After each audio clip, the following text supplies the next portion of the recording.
여러분 안녕하세요. 필승 주식입니다. 이번 영상에서 안내드릴 종목은 일단 없습니다. 네, 없고요. 왜냐면 이제 증시 시장이 많이 안 좋기 때문에 종목 추천보다는 현재는 좀 관망하는 태세, 스탠스를 약간 좀 취해야 되고, 그리고 이제 증시가 이제 반등을 할 건데, 결국에는 증시가 반등을 할 건데, 제가 이제 안내드렸던 반도체 섹터들이 굉장히 많습니다. 그리고 그런 관련된 종목들도 하나씩 재료를 좀 알아가고, 그 다음에 차트적인 부분들도 한 번씩 보게 되면은 이때 한번 들어가셔도 된다.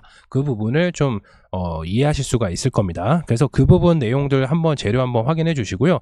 그래서 이번 영상에는 그럼 뭘 담냐? 아무래도 코스피 그리고 코스닥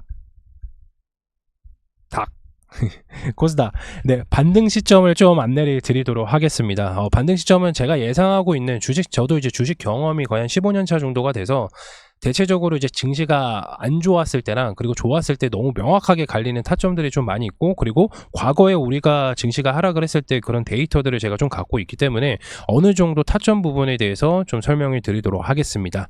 네, 코스닥 코스피 지수 바로 보겠습니다. 코스닥 차트입니다. 보시는 바와 같이 지금 엄청나게 좀 조정을 좀 많이 받고 있습니다. 코스닥 지수가 예를 들어서 마이너스 1% 정도가 떨어지면 각 개별 종목들은 거의 한 많게는 5% 정도 빠진다고 좀 볼 수가 있어요. 예, 좀 많이 빠질 수가 있는데, 예를 들어서 이게 2% 빠진다 그럼 각 개별 종목은 대략적으로 마이너스 10% 정도가 빠질 수가 있습니다. 대신에 최근에 이제 매수세가 좀 강했던 종목들, 예를 들어서 이렇게 강했던 종목들은 오히려 그 낙폭이 생각보다 더 커집니다. 네, 왜냐하면 단기성 스팟으로 매수세가 많이 들어왔기 때문에 그 정도로 좀 많이 빠졌다. 그래서 급등하는 종목들은 웬만하면 오버나잇을 좀 하지 않는 게 좀 좋습니다. 이런 시장에서는 안 좋고요. 상승장에서는 당연히 오버나잇 하면서 가져가셔야 되는데, 지금은 상황이 아니기 때문에 그날그날 단타대로 대응하시는 분들께서는 그날그날 바로바로 손절을 때리셔야 됩니다. 네. 그러면 이제 반등하는 시점이 어디냐 좀 생각을 해보면은, 저희가 그러니까 일단은 이스라엘이랑 이란 전쟁이 약간 좀 전면전으로 좀 가면 안 되겠죠. 이때죠. 2022년 2월 달에 러시아가 이제 선포를 했죠. 예, 그 우크라이나에 대해 전쟁 선포를 하면서 주가가 그때 우리가 엄청 빠졌습니다. 여기 보이시나요? 요 봉. 음봉이 보이시나요? 네. 요 정도까지 이제 빠졌었는데, 결국에는 이때는 이제 뭐 환율 자체적으로도 계속 좀 상승을 하고 있어가지고, 환율이 계속 상승을 해서 외국인 매도세랑 그리고 전반적인 사업이 되게 안 좋았습니다. 산업 자체가 많이 안 좋았기 때문에 계속해서 지수가 하락을 했었습니다. 그리고 글로벌 이제 지정학적 리스크도 많이 있었습니다. 그렇다면은 우리는 만약에 지금 이스라엘이랑 이제 이란이 만약에 전면전으로 통과가 되면 오히려 더 떨어질 수도 있어요. 이거는 어쩔 수가 없거든요. 물론 우리가 이제 중동 지역에다가 산업을 많이 수출을 하는 나라는 아니지만 전체 매출의 3%밖에 되지는 않습니다. 그렇지만은 지정학적 리스크라는 게 있습니다. 왜냐하면 얘네가 이제 전쟁을 시작하게 되면 유가가 당연히 급등을 하겠고요. 관련된 환율이 올라가게 돼 있습니다. 그렇다면 환율이 올라가면 어떻게 되냐? 외국인 수급이 나갑니다. 우리나라에서 개인 매수세도 강하지만 외국인 매수세도 강합니다. 그리고 연기금 매수세도 강하고요. 그런데 이 3파동이 기관이라고 합시다. 이 3파동에서 하나가 매도량이 나오게 되면은 개인 투자자들은 아무래도 그런 비중 자체가, 현금 비중 자체가 대형 투자자들한테는 좀 많이 낮기 때문에 결국엔 주가가 하락을 할 수밖에 없거든요. 그런데 만약에 여기서 이스라엘이랑 이란이 전면전을 하지 않고 약간 좀 그러니까 전면전을 하지 않는 스탠스를 만약에 키운다고 하면은 요 박스권에서 머물 가능성이 굉장히 높습니다. 요 800선을 반드시 지지를 해줘야 되는데, 요 지지를 해주기보다는 한 780선에서 800선 사이까지 박스권에서 유지를 하게 될 겁니다. 이 전제 조건이 있죠. 무슨 전제 조건이냐? 이스라엘이랑 이란이랑 전면전인 돌격을 하지 않는다는 조건입니다. 아까 말씀드렸다시피 2022년 2월 달에 러시아가 우크라이나 전쟁 선포를 하면서 유가가 엄청나게 폭등을 하면서 지수가 엄청나게 떨어졌었단 말이에요. 이때가.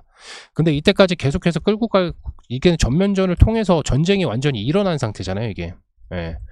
나토전 바로 일어났었는데, 만약에 이스라엘이랑 이란이 전면전을 만약에 통제를 하게 되면은 우리는 주가는 마찬가지로 진짜 여기까지도, 요 박스권까지도 떨어질 수가 있어요. 요 밑에까지도 거의 650선까지인데 여기까지도 떨어질 수가 있다라고 보실 수가 있습니다. 여기까지. 그러면은 대략적으로 여기가 1차 방어선 지지선이라고 볼 수가 있고 2차 방어선인 여기까지도 볼 수가 있는 거예요. 이해되셨나요? 그렇기 때문에 우리는 기도를 해야 됩니다. 이스라엘이랑 이란이랑 이제 전쟁을 전면전으로 하지 않는 걸로.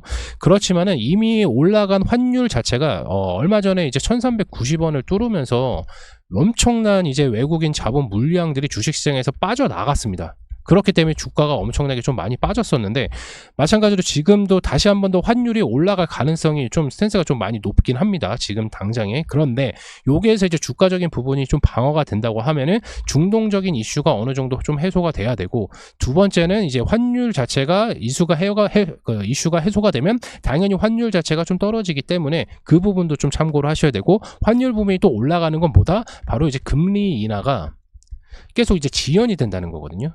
예. 이 금리 인하가 원래 예정대로 하면 작년 기준으로 하면 올해 5월 달에서 6월 달쯤에 한 번 정도 발표를 했었어야 됩니다. 근데 이게 좀 지연이 됐죠. 그리고 나서 이게 뭐 바로 지연이 됐다고 해가지고 뭐 금리 인하를 안 하는 건 아닙니다. 결국에는 이제 물가가 어느 정도 안정화가 됐기 때문에 금리 인하 타점을 좀 보고 있을 것 같아요. 연준에서. 그러면 제가 보고 있는 시점은 3분기로 좀 늘어가게 됩니다. 이 3분기 시점이 언제냐? 7월 달에서 이제 9월 달이죠. 9월 달. 네, 여기까지입니다. 여기까지. 그러면은 만약에 지정학적 리스크가 만약에 사라지고 나서 금리적인 부분 이슈가 있다고 하더라도 우리는 여기 박스권에서 다시 한번 반등을 할 수가 있다는 거죠. 코스닥이. 그런데 이제 지정학적 리스크가 만약에 이제 이란과 이스라엘이 만약에 계속해서 이제 전면전을 하고 뭐 유가가 오르고 환율이 계속 오르고 외국인 자본금 빠져나가고 시작하면은 감당을 할 수 없을 정도로 내려올 수도 있습니다. 네. 그래서 우리는 추천 종목을 이제 매수를 하는 것보다는 그냥 간단하게 좀 스탠스 자세를 좀 취해야 된다. 언제까지? 약 한 달 동안. 요 한 달 동안, 요게 한 달이거든요. 이 네모칸이. 약 한 달 동안은 좀 지켜보셔야 된다. 예. 이게 전반적인 우리나라 산업 자체는 굉장히 좋아요. 예, 굉장히 좋습니다. 왜냐면 반도체가 엄청나게 이제 수출 품목으로 나가고 있고, 결국에는 이제 환율이 올라감에 따라서 삼성전기가 이제, 그러니까 결국엔 환율이 오른다 해서 좋은 거는 뭐냐면, 수출을 많이 하는 기업들이 굉장히 좋습니다. 왜냐면 그동안에는 환율이 이제 고정으로 해서 뭐 예를 들어서 뭐 1,300원에다가 환율 1,300원 기준으로 해서 수출을 했다고 하면은 환율이 올라서 수출 금액이 당연히 높아지는 건 당연한 거잖아요. 그렇기 때문에 환율이 높아지면은 당연히 수혜를 받는 기업들이 있습니다. 뭐 삼성중공업도 있고 삼성전자도 있고 뭐 현대차도 있고요. 뭐 관련된 수출이 많이 내는 나라들 많이 하고 있는 기업들이 굉장히 중요한데, 여기서 아까도 말씀을 드렸다시피 만약 지정학적 리스크가 만약에 사라진다고 하면 1차적인 박스 지지선 여기까지는 일단 우리가 스탠스적으로 좀 지켜봐야 된다. 그래서 매수세는 좀 지켜보고 차트적인 부분을 지수를 좀 지켜보고 하셔야 된다. 근데 만약에 이스라엘이나 이런 진짜 전면 전쟁을 하면 요 밑에까지 아래까지도 빠질 수도 있어요. 이건 어쩔 수가 없습니다. 예, 일단 코스닥 지수를 좀 살펴봤고요. 코스피 지수 한번 살펴보겠습니다. 네, 코스피 지수도 마찬가지로 코스닥 지수랑 거의 비슷하죠. 우리나라 뭐 양대 같이 올라가는 기준이긴 하니까요. 근데 제가 봤을 땐 코스피 지수도 마찬가지로 아까 코스닥 지수를 설명을 드렸다시피 이미 좀 한 차례 좀 많이 반등을 했었던 건 솔직히 사실이에요. 예, 증시가 안 좋았다가 결국에는 반도체 AI 풍으로 해서, 그러니까 이때는 이제 반도체 AI 풍으로 좀 많이 매수세가 많이 몰렸기 때문에 지수가 좀 반등을 했고, 마찬가지로 두 번째 반도체 이슈가 엄청나게 강했던, 그리고 바이오 섹터들이 많이 움직였었던, 그렇기 때문에 지수가 좀 많이 반등을 했었고, 그러면 이제 종합적으로 봤을 때는 당연히 상승을 하면 당연히 하락하는 거는 마찬가지예요. 뭐 지정학적 리스크가 있다고 하더라도 결국에는 하락을 했었는데, 여기서 중요한 건 뭐냐면 요 박스권을 굉장히 잘 봐야 됩니다. 요 박스권 가격이 얼마냐? 2,500대 포인트거든요. 2,500 포인트. 요 2,500포인트를 살짝 밑으로 떨궜다가 올라갈 가능성이 굉장히 높습니다. 왜냐면 우리나라에서는 증시가 일반 품목도 있겠지만 이제 선물하고 옵션이라는 게 있거든요. 그러면 대부분 이제 지수가 하락을 했을 때 이제 하락 배팅을 많이 하게 됩니다. 근데 이 선물 지수를 강력한 포인트 자리를 여기로 강력하게 좀 지지를 해주냐 안 해주냐 여기서 따라 다른데, 제가 감히 좀 말씀을 드리지만은 2,480포인트를 유지를 하다가 반등할 가능성이 1차적으로 굉장히 높다. 대신에 전제 조건은 뭐다? 환율이 현재 여기서 1,300대에서 멈춰야 된다는 거. 여기서 스탑. 예. 그리고 두 번째는 뭐다? 이란하고 이스라엘. 아까도 말씀드렸다시피 이란하고 이스라엘이 전면전은 멈춰야 됩니다. 예. 요 요거까지만 되면은 상관없습니다. 그러면은 요 박스선 라인에서 반등할 가능성이 굉장히 높습니다. 아까도 말씀을 드렸다시피 우리나라에 있는 시가총액이 높은 종목들은 대부분 이제 수출이 많이 되는 기업들입니다. 근데 우리 무역 수지를 제가 이제 체험방이나 뭐 안내를 드렸을 때 무역 수지가 굉장히 좋게 나오고 있습니다. 그렇기 때문에 우리나라 산업 자체적으로는 문제가 없다. 그렇기 때문에 기업 밸류에이션을 좀 따져봤을 때는 결국에는 지수가 상승하는 거는 똑같다. 그리고 과거에 저희가 지정학적 리스크가 만약에 있었잖아요. 이때도 있었고 이때 있었는데 결국에는 지수가 좀 반등하고 있는 모습을 좀 많이 보여주고 있었습니다. 물론 이때는 자체적으로 환율이 엄청나게 좀 폭등을 해가지고 외국인 매도세가 좀 많이 나갔다. 그렇지만은 결국에는 지수가 좀 반등을 했었고 각각 개별 종목들도 다 반등을 했었다. 그리고 올해 이제 반도체 산업 섹터들 자체적으로 굉장히 좋기 때문에 우리나라 지수를 양대 지수를 좀 버티고 있는 반도체가 결국에는 훈풍이 계속 돌 겁니다.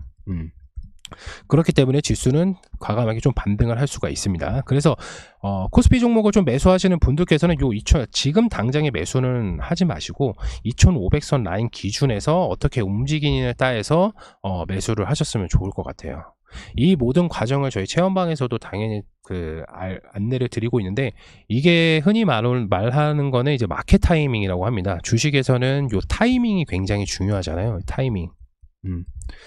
이 타이밍을 언제 저점에서 잡냐 고점에서 잡냐 뭐 항상 타이밍이 중요를 한데, 우리는 종목이 추천이 되고 나서 종목들이 막 이렇게 수익권을 가고 있어요. 그러면 저희는 이제 어떤 생각을 하냐면, 만약에 지수가 꼬꾸라지거나 우리가 예상치도 않았던 뭐 전쟁이 일어날 수도 있는 부분들도 있거나 글로벌 기사들을 좀 많이 살펴보기는 한데, 만약에 개별적인 악재로 인해서 만약에 종목이 떨어지는 그런 시뮬레이션을 좀 돌려봅니다. 그러니까 결론은 뭐냐면 상승하고 있었을 때 하락에 대한 장을 좀 대비를 합니다. 예. 그렇기 때문에 체험방에 들어오시게 되시면은 종목에 대해서 좀 자세하게 좀 설명을 드리고, 이때는 좀 우리가 그동안에 1분기 2024년 1분기 반도체 종목으로 엄청나게 큰 수익을 봤으니까 잠깐 쉬는 것도 괜찮다. 그렇기 때문에 그 잠깐 쉬는 거에 괜찮다는 거는 뭐다? 현재 지정학적 리스크와 환율적인 부분이 계속 이제 왔다 갔다 하고 있으니까 굳이 이렇게 위험한 상황에서 들어가지 않는다는 거죠. 이해되셨나요? 예. 물론 대부분 개인 투자자들은 이런 지정학습과 무관하게 계속해서 좀 오랫동안 들고 가는 분들이 많이 계십니다. 그렇지만은 보다 전략적으로 내 피 같은 돈을 좀 아끼려고 하면은 좀 주식을 전략적으로 대응하는 방법이 굉장히 중요합니다. 예전처럼 한 종목을 가지고 오랫동안 가져서 수익을 볼 수 있는 그런 환경의 시장이 있습니다. 그렇지만 매년 주식시장이 달라집니다. 작년에는 뭐 2차전지가 엄청나게 폭등을 했고, 그리고 로봇 테마들이 엄청나게 폭등을 했다. 그리고 올해는 반도체 종목들이 폭등을 했다. 그리고 다음 섹터는 뭐가 갈 것이냐. 결국엔 이 대안이 필요하거든요. 그렇기 때문에 그 관련된 사항들은 저희 체험방에서도 자세하게 안내를 드리고 있으니까 체험방 참여 안 하시면 후회하겠죠. 그래서 지금 화면에 보이시는 아래에 있는 번호로 문자 넣어주시면 저희가 체험방 관련해서 안내를 드리도록 하겠습니다. 이만 영상 코스피하고 코스닥 지수를 좀 알아봤는데, 뭐 매우 간단한 설명이기는 해요. 당연히 요 박스권에선 지지를 해주고 여기서 밑에 내려오면은 당연히 좀 안 되고, 근데 가장 중요한 건 뭐다? 여기까지 일단 기다려야 된다는 거죠. 신규로 만약에 매수를 들어가고 싶은 종목이 있거나 아니면 추가로 매수하고 싶은 종목이 있다면 각 개별적으로 막 주식이 이렇게 반등을 할 수도 있어요. 하루 정도는. 근데 제가 이제 체험방에서도 뭐 엊그저께 이제 반등을 좀 했죠. 그런데 제가 항상 말씀드렸던 건 뭐냐면, 일시적으로 반등을 할 수는 있겠지만 결과론적으로는 또 여기 자본금에 또 물리게 돼요.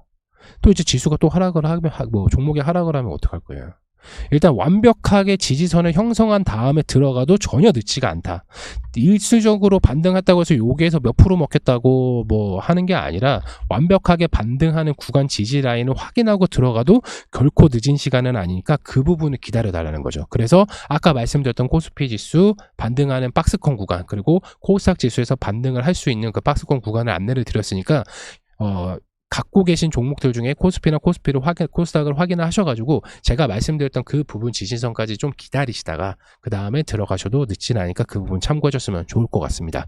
이만 영상 마치도록 하겠고요. 다음에는 종목 추천으로 좀 안내를 드리도록 하겠습니다. 감사합니다.